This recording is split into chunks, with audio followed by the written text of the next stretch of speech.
बड़े राजा के द्वारे आए।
राजा बलि के द्वार पर भिक्षा मांगने लगे।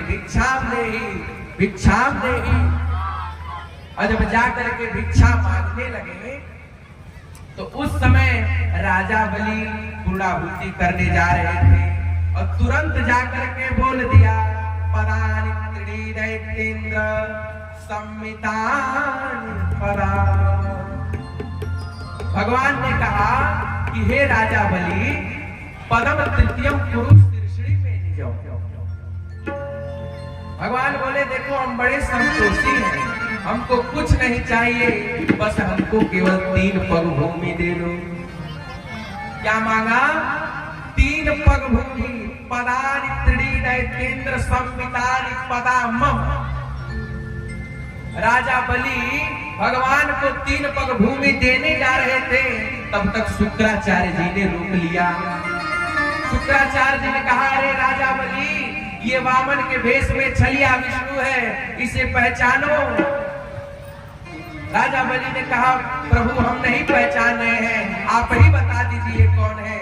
तब शुक्राचार्य जी ने कहा ए समय रोचने साक्षात भगवान विष्णुरव्ययः कस्य पादतीतिर जातो देवानां कार्य साधक। शुक्राचार्य जी ने कहा राजा बलि ये देवताओं का कार्य सिद्ध करने के लिए साक्षात भगवान आए हैं, पहचानो। राजा बलि ने कहा, प्रभु सर्वम सोढ़ुमलम मन्नेरी ते अलिकम परम नरम नवा सत्यात पर्व धर्म इति होवाच भूरियम। मैंने विप्र देवता को 3 पग भूमि देने का संकल्प दे दिया है, अब मैं पीछे नहीं हटूंगा।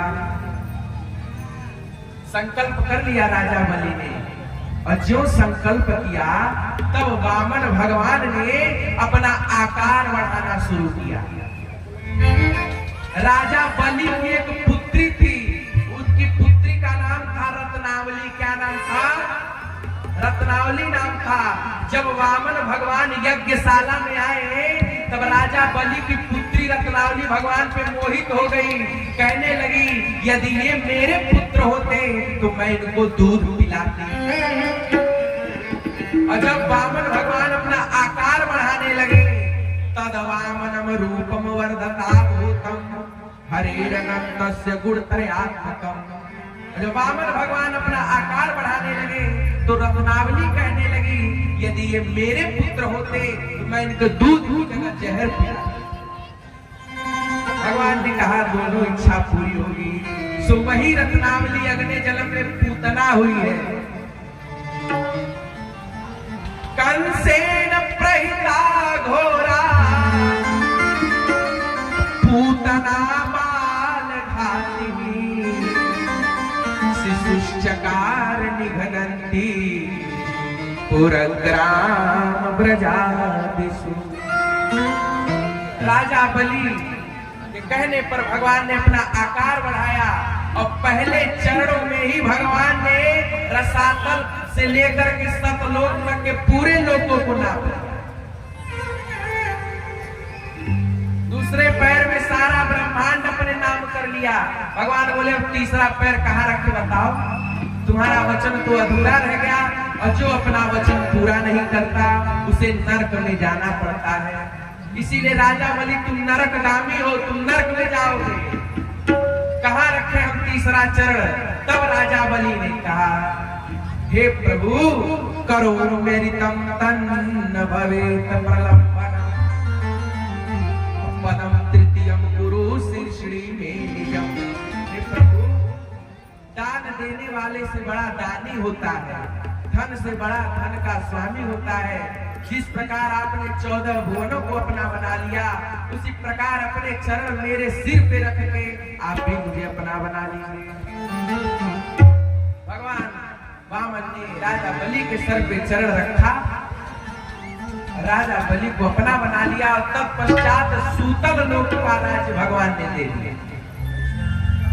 जब राजा बलि का संकल्प पूरा हुआ तो प्रहलाद जी वहां प्रकट हुए और कहने लगे, नेमं विरंचु लभते प्रसादम न श्री न सर्वः किमुता परीते।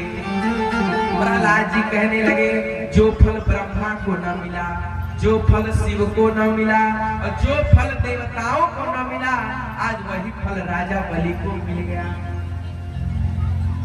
विश्वाभिवन्द्यैरपि वन्दिताग्रे नित्यम द्रष्टांसि मां तत्र गदा पाणिवस्थितम्। भगवान ने कहा, हे राजा बलि, हम तुमको वचन देते हैं कि अब हम तुम्हारे द्वार के द्वारपाल बन के खड़े रहेंगे। भगवान विष्णु ने क्या कहा कि हम तुम्हारे महल के द्वारपाल बन के खड़े रहेंगे।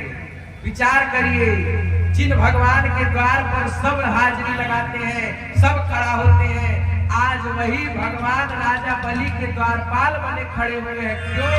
केवल दान के बल पर। नित्यम द्रष्टांसि मां तत्र गदा पाणिवस्थितम्। इधर लक्ष्मी जी इंतजार कर रही है, मेरे पतिदेव अब आएंगे। पतिदेव कैसे आए? वहां तो सिक्योरिटी गार्ड बने खड़े हुए हैं। नारद जी ने कहा, अब ना आई है, नौकरी लाई है उसको। लक्ष्मी जी ने कहा, भगवान को कोनो उपाय से छुड़ावे पड़ी।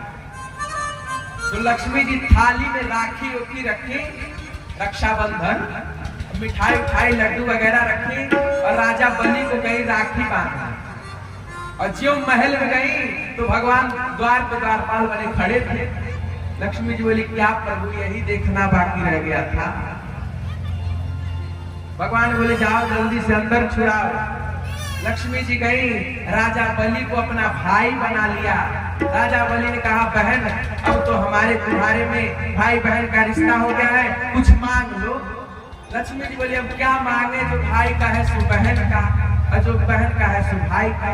बलि ने कहा फिर भी कुछ मांग लो। तो लक्ष्मी जी ने कहा जो आपके द्वारपाल बने खड़े हैं वो द्वारपाल आप मुझे दे दीजिए। तब जाकर के भगवान विष्णु का उद्धार हुआ। जाकर के लक्ष्मी जी ने विष्णु जी को छुड़ाया और तब से रक्षाबंधन की प्रक्रिया चली आ रही है। तब से रक्षाबंधन की प्रक्रिया चली आ रही है। बोल बांके बिहारी लाल।